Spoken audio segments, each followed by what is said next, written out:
Bonjour chers téléspectateurs de Chenou Magazine, nous sommes très heureux de vous retrouver dans ce nouveau numéro qui va récapituler ainsi la mission du pasteur François Mutombodzi. Voici l'homme qui a passé 3 semaines pleines sur l'espace Schengen entre Paris et Liège, c'est-à-dire la France et la Belgique.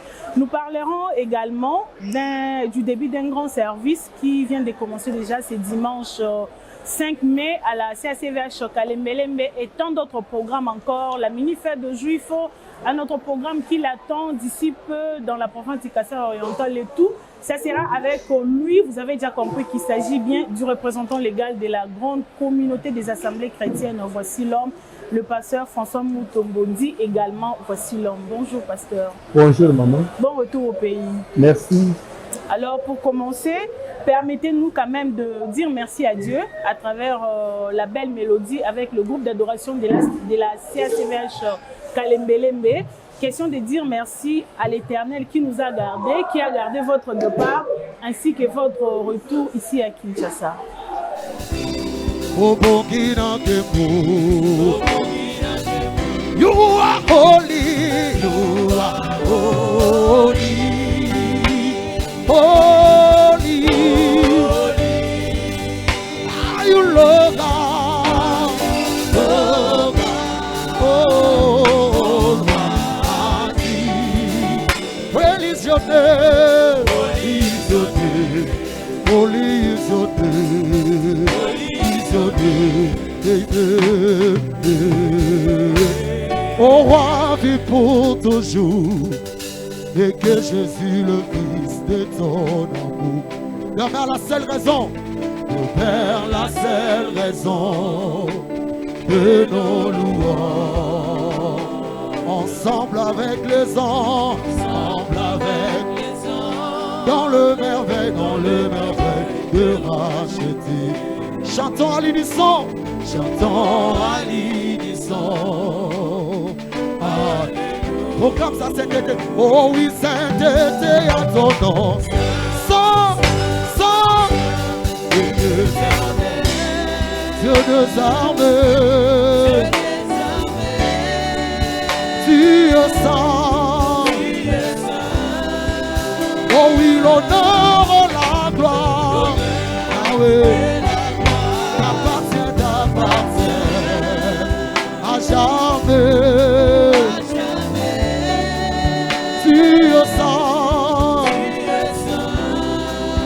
Oh oui, sainteté à ton nom, saint, l'éternel, Dieu des armées, tu es saint. Oh oui, l'honneur et la gloire, oh, t'appartient à jamais. Tu es saint, tu es seul.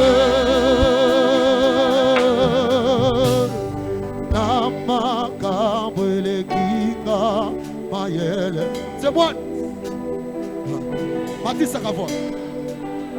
Yahweh.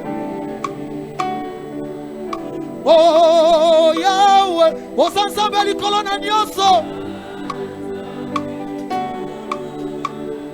Yahweh na ngai. Oko sala e. Ona makambo. Témoigne avec ton cœur. Mayele na ngai. Yahweh.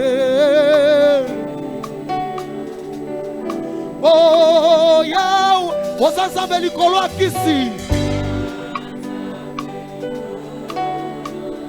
Yahweh na ngai. Oko sala e. Ah. Yonde yamakasi ponanga. Ya ya e. Voilà, nous sommes de retour après cette belle mélodie du groupe d'adoration de la CACVH Choc à Lembelembe. Et pour commencer déjà, pasteur, la première question, après 3 semaines pleines passées à l'extérieur du pays, alors ça vous fait quoi de retrouver votre pays, plus précisément la capitale Kinshasa? Vous savez, on peut aller partout, manger, boire, se divertir. Et quand on rentre chez soi, vous savez, même si les conditions de vie ne sont pas les mêmes, mais quand on est chez soi, on est chez soi. Le fait de retourner, retrouver l'église, l'ambiance là, on oublie tout ce qu'il y a de bonheur à l'origine. Alors, au cours de la prédication de ce dimanche, vous avez quand même aussi souligné l'état dans lequel se retrouve la République démocratique du Congo. Déjà, dès votre retour, il y a eu un bombardement à l'est du pays, dans les camps des déplacés de guerre. Et quand vous avez entendu cette nouvelle, ça vous a fait quoi de un? Et deuxièmement, quelle est la responsabilité des hommes de Dieu pendant cette période? Que ce soit envers la population ou envers les autorités. La responsabilité des hommes de Dieu au moment de la guerre, d'abord c'est la prière, mais le tout ne se limite pas à la prière. Parce qu'il y a des gens qui confondent les choses. C'est bien de prier, mais il faut se conscientiser les politiciens, conscientiser la population, conscientiser même l'armée. L'homme de Dieu, nous avons un très grand rôle à jouer parce que nous sommes en même temps les éducateurs de masse. Nos voix sont plus écoutées, des fois plus que même des autorités parce que les gens ont plus confiance en nous qu'en d'autres personnes. Si on a des avis, les gens quand même se confient maintenant aux hommes de Dieu, écoutent les hommes de Dieu, fait que hommes de Dieu que nous sommes, on est censés vraiment sensibiliser, réveiller la conscience des gens. Mais quelque part aussi, la même population vous accuse du fait que les mêmes politiciens qui gèrent un peu pas bien le pays, il y a certains qui sont vos fidèles. Et lorsque vous-même vous dénoncez des choses, mais pourquoi ne pas commencer à les conscientiser d'une manière personnelle? Mais si nous le faisons d'une manière particulière, on ne va pas amener la caméra pour que les gens sachent qu'on le fait. Conscientiser, oui, mais la personne n'est pas liée, n'est pas obligée de faire ce que vous avez dit qu'il puisse faire. Après tout, c'est une personne responsable, adulte, qui va rester seule devant sa conscience. À l'église, nous ne suivons pas les fidèles avec les fouets. Ce n'est pas parce qu'on a prêché aujourd'hui, qu'on a condamné le péché, et que tout le monde va directement changer le même jour. Nous mettons chacun devant sa responsabilité, tout en lui montrant que Dieu existe, il est le juge des vivants et des morts, puisque nous posons comme acte sur terre, et Dieu nous demandera des comptes. Et pour clôturer avec cette petite parenthèse, quel message pouvez-vous adresser à la population de l'Est de la République démocratique du Congo? Il y a une caméra. En tout cas, je demanderai à cette population de garder toujours confiance en Dieu, de ne pas désespérer. Ce que l'homme ne peut pas faire pour nous, Dieu est capable de le faire. Merci beaucoup, pasteur. Et restons toujours dans la partie où vous n'étiez pas présent ici à Kinshasa. Lors de votre témoignage, à l'époque où vous étiez malade, vous aviez souligné quelque chose en disant que vous avez plus senti les dangers ou les pressions lorsque vous vous êtes éloigné de l'église. Alors, vous avez fait aussi quand même un bon moment, plus de 3 semaines. Ça faisait quand même longtemps que vous étiez parti comme ça. Y a-t-il un mystère caché dans le fait de s'éloigner de son église? Non, le voyage missionnaire est différent de celui-là. L'autre là, c'était un voyage de désespoir, un voyage de maladie. Vous partez, vous ne savez pas si on va vous recevoir ou quoi, si on va vous soigner ou pas. Alors, il y a une vraiment grande différence. C'est des voyages qu'on ne peut pas comprendre.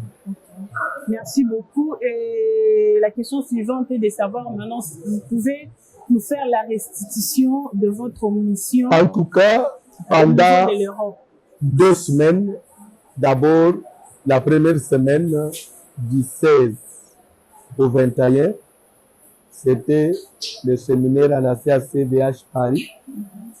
Là, on a parlé sur le Saint-Esprit et les dons spirituels. En tout cas, il y a eu un engouement terrible. Les gens étaient venus de toutes parts. L'église était débordée.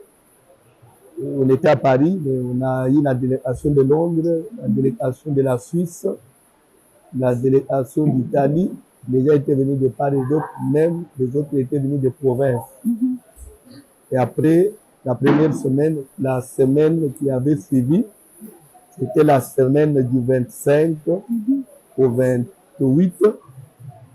Et là, nous étions à Liège.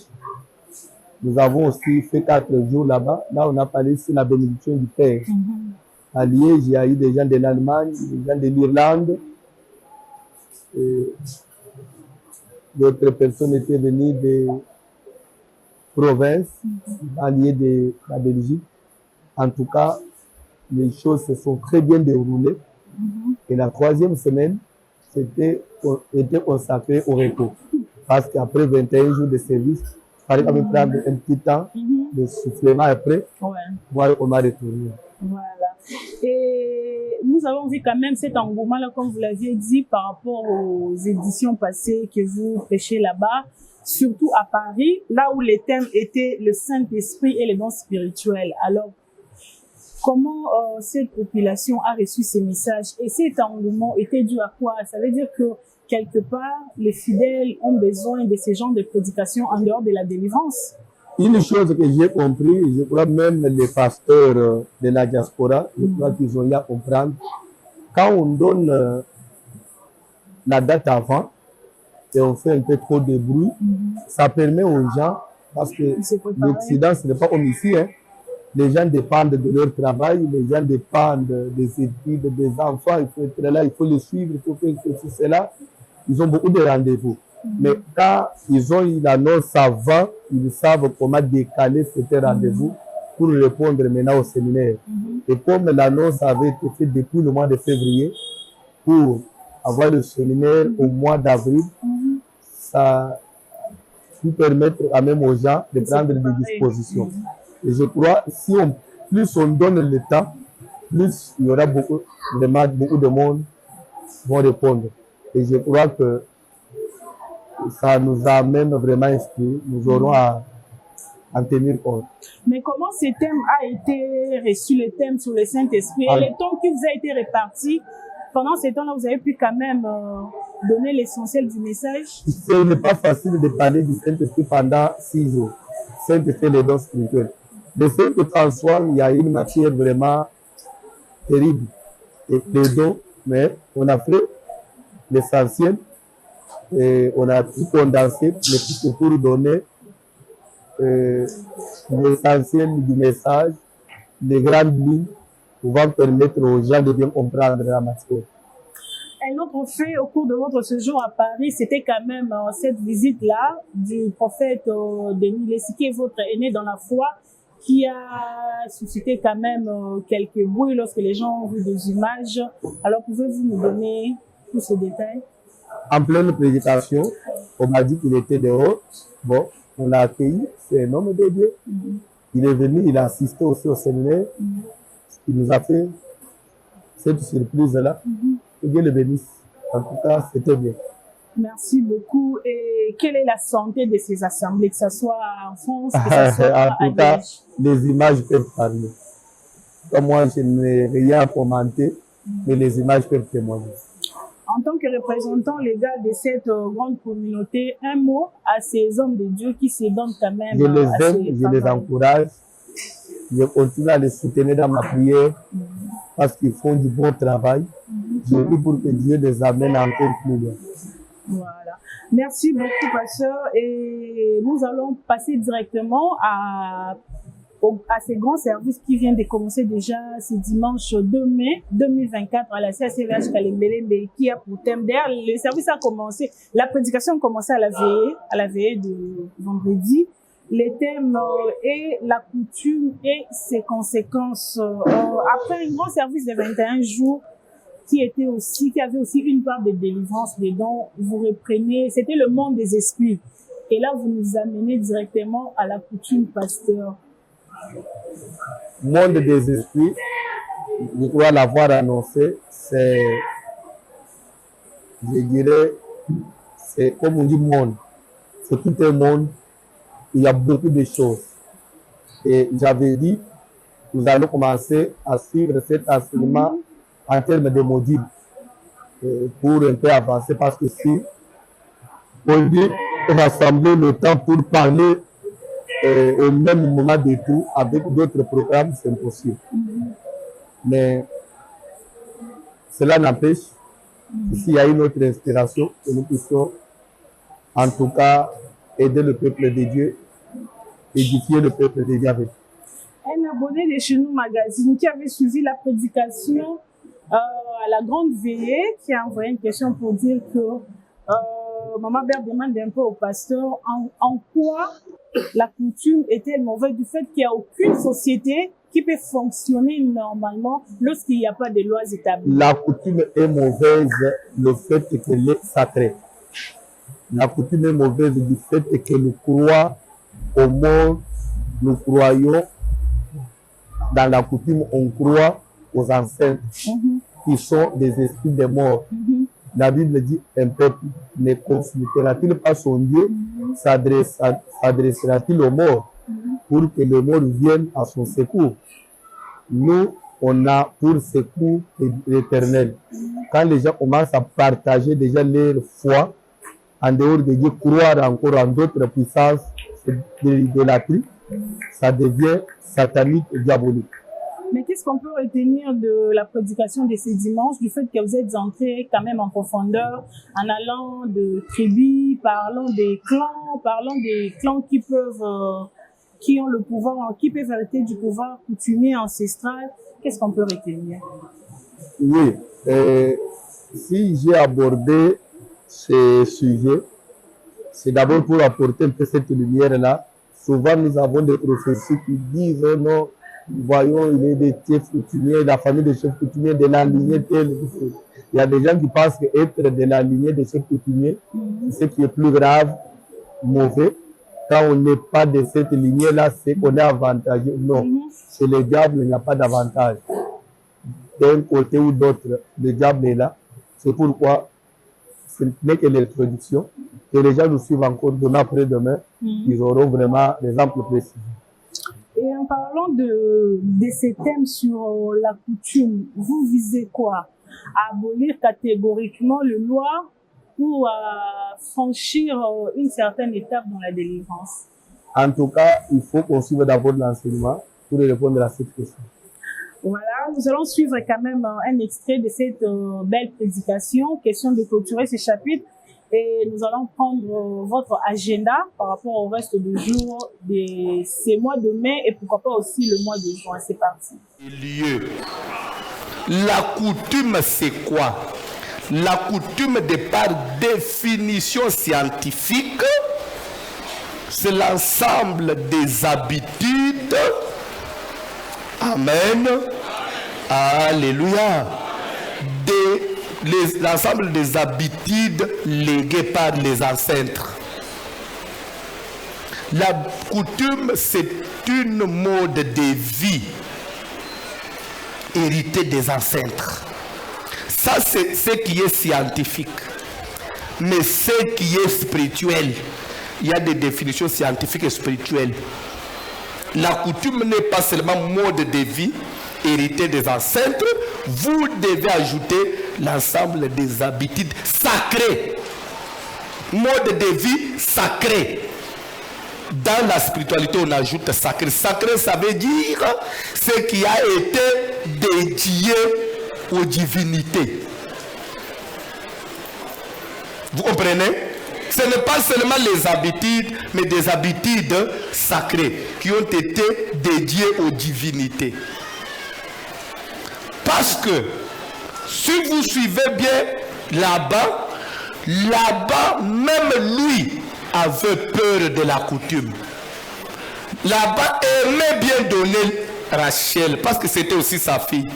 Mais à cause du lien, si j'ai donné Rachel, les gens vont se soulever contre moi. Qu'est-ce que tu as fait? La coutume na biso, makambuni ni yozos, na mbobo yo somon, babali selek la place à Yaya, elingeke kweye le même yemo.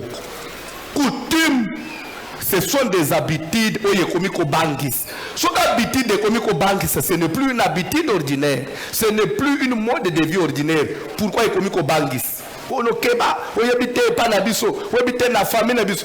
On a ça na nanga keba, ngana na amuluba yeba obali nani. Na bali mulube lingi ko loba bien. Ngaï François, si j'étais une sœur, j'allais te dire, je croyais avoir épousé un chrétien. Zo ande na balande muluba. Zo ande na bala mutu abandu ndungana c'est na bala chrétien, la coutume et ses conséquences.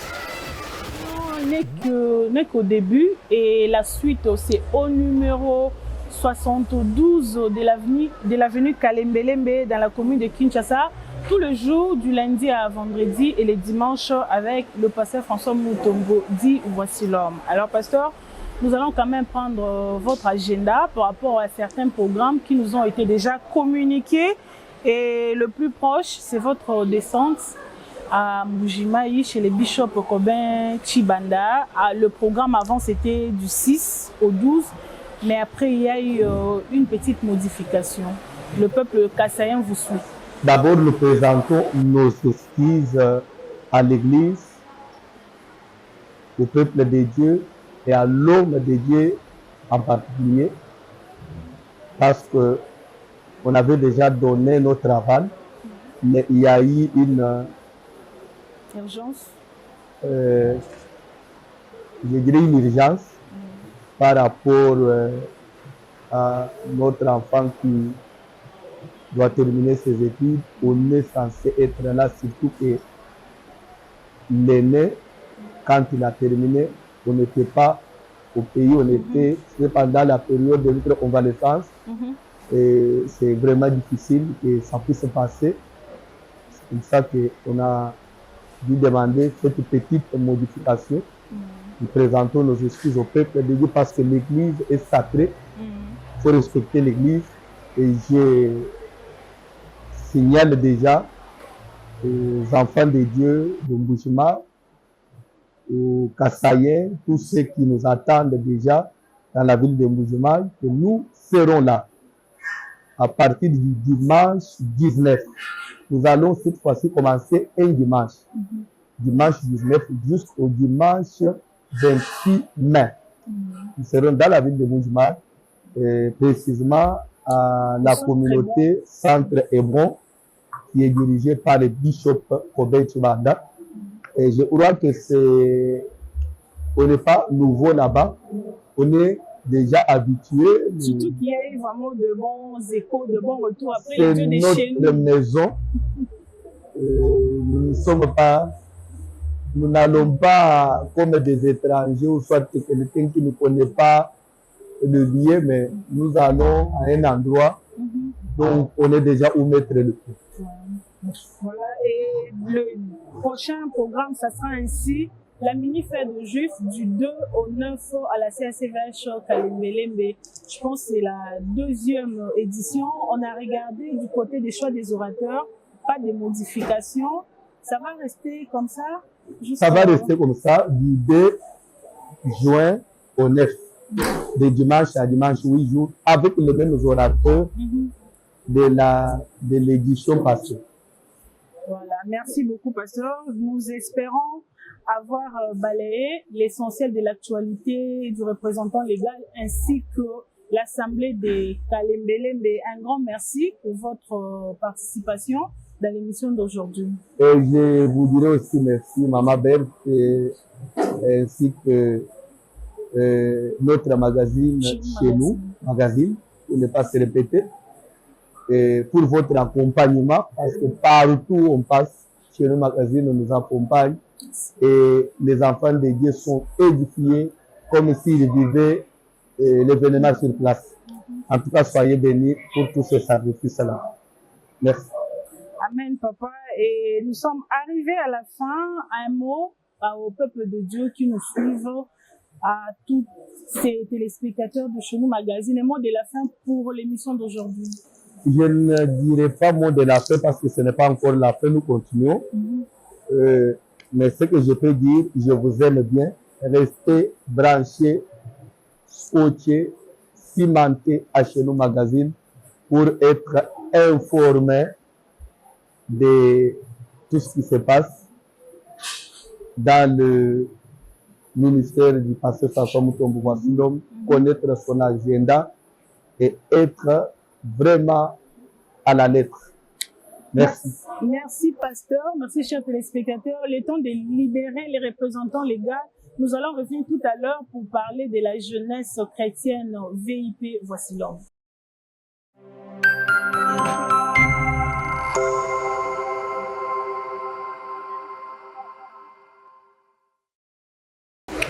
Voilà, c'était là le pasteur François Mutombo Voici-L'Homme qui était notre invité tout à l'heure. Question de restituer avec l'ensemble sa mission au niveau de l'Europe, mais parler également de son agenda pour, pour ce mois de mai, mais aussi le mois de juin, ici à la CACVH Kalembelembe et dans la province du Kasaï oriental. Et le tout dernier élément dans cette émission, nous allons suivre cette grande cérémonie qui s'est déroulée en date du samedi 27 avril 2024 à la CACVH BKTF. C'était une organisation de la jeunesse chrétienne VIP de la CACVH, la grande communauté qui dirige le pasteur François Mutombo Voici-L'Homme. Alors en image, nous allons suivre le déroulement de cette activité et à la fin, vous suivrez l'interview du président du cordon national, les serviteurs de Dieu, Papa Jean-Pierre Ndala Kamenga. Suivons et retrouvons-nous juste après.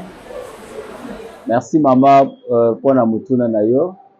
Oui, il y avait un grand forum qui était organisé à la CACVH BKTF qui concernait tous les jeunes de Tchango en général et la jeunesse de Massina en particulier. Et puis, nous avons parlé sur la jeunesse et le succès. Comme tout jeune cherche le succès, nous avons essayé de montrer la jeunesse que le vrai succès vient de Dieu. Deux sous-thèmes étaient à la soirée. Le premier sous-thème était que jeunes ne te conforme pas au siècle présent pour être célèbre, pour avoir des succès. Il ne faut pas te conformer au siècle présent. C'était le sous-thème de pasteur Félicien Poy, le président de la jeunesse de l'Union mondiale des églises chrétiennes, que dirige notre pasteur François Mutombo Voici-L'Homme. Il a parlé de là, il a montré aux jeunes que ce n'est pas dans l'immoralité qu'on devient célèbre, ce n'est pas dans le banditisme qu'on devient célèbre, mais c'est dans le renouvellement de pensée, c'est dans le renouvellement de ce qu'on est en train de faire qu'on devient célèbre. Il a donné l'exemple de David. David sortait, il revenait toujours en tête avec les succès et son nom devenait toujours célèbre. Pourquoi? Puisque en David, il y avait un renouvellement de pensée, même Saoul l'avait éloigné auprès de lui. C'est que notre pasteur Félicien avait montré. Le deuxième sous-thème, c'était que je suis né pour dominer.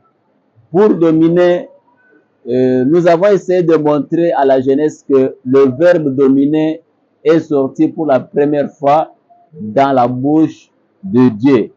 Quand il a créé la femme, quand il a créé l'homme et la femme, il les a bénis. Il a dit, soyez féconds et multipliez-vous. Mais là, en bas, il a dit, dominez sur toute la créature, dominez sur la terre, assujettis la terre. C'est-à-dire, cette terre, Dieu nous l'a donnée afin que nous dominions. La domination vient de Dieu. La domination est notre partage et notre héritage. C'est ce que nous avons dit à la jeunesse, que nous sommes nés pour dominer. Et comment dominer? Dominer, d'abord, il faut commencer par la réussite et la réussite qui donne le succès. Et le succès, c'est à partir du succès qu'un jeune ou la personne sur ce monde va dominer. On domine aussi. La domination, nous avons essayé de montrer 3 points pour arriver à la domination ou pour dominer. Le premier point, nous avons parlé être avec l'Éternel Dieu, comme on le dit. David avait des succès. David, ses entreprises avaient des succès, réussissaient puisqu'il avait Dieu. En deuxième position, nous avons dit que il faut avoir une révélation, il faut avoir la vision et la grande vision s'il faut dominer, pas la petite vision. Puisque tu peux avoir la petite vision, mais tu ne vas pas dominer les grands. Pour dominer, il faut avoir la grande vision. Troisièmement, nous avons dit, il faut ranimer ce qui est en toi. Tu peux avoir la grande vision, mais qui somnole en toi. Il faut ranimer, il faut réanimer, il faut donner la vie à cette grande vision afin que tu domines sur cette terre.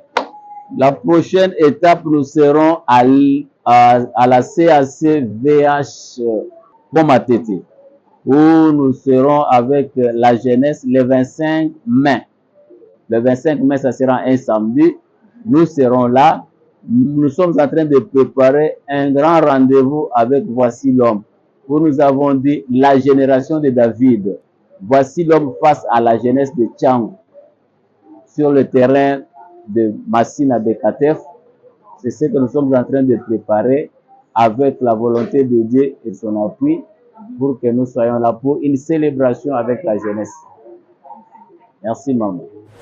Voilà, c'était là en image la grande activité qui a eu lieu à la CACVH BKTF pour le compte de la jeunesse chrétienne VIP. Voici l'homme. Et nous sommes arrivés à la fin de notre émission pour aujourd'hui.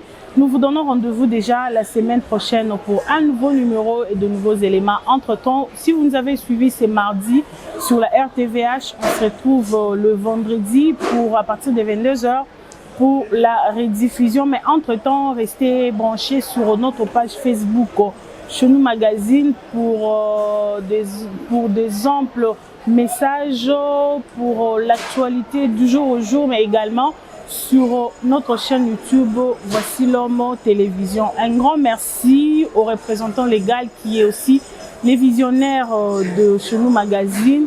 Un grand merci également à Maman Moutombo, Voici l'homme Molato et pourquoi pas toute l'équipe de Chenou Magazine et la grande famille de la RTVH et la presse locale. Voici l'homme. On se quitte sous une belle ambiance dans la rubrique L'ambiance de chez nous. Une belle louange avec le groupe Vie Nouvelle de la CACVH Kalembelembe. Donc c'est parti, Narit Meya Bana Papa. Au revoir.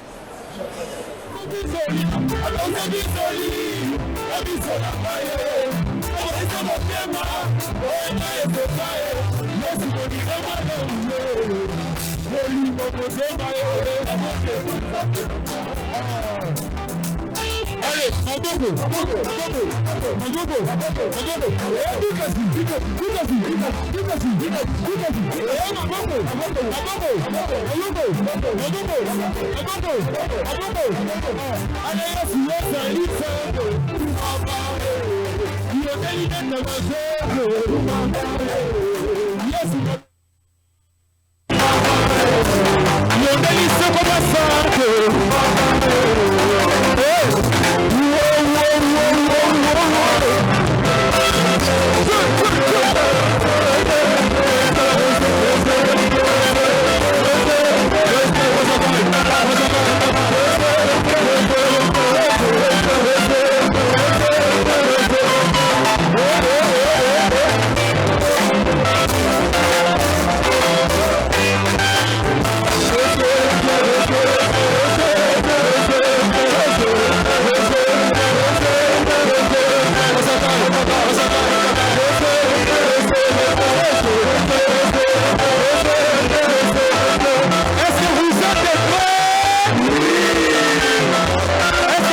Jésus-Christ.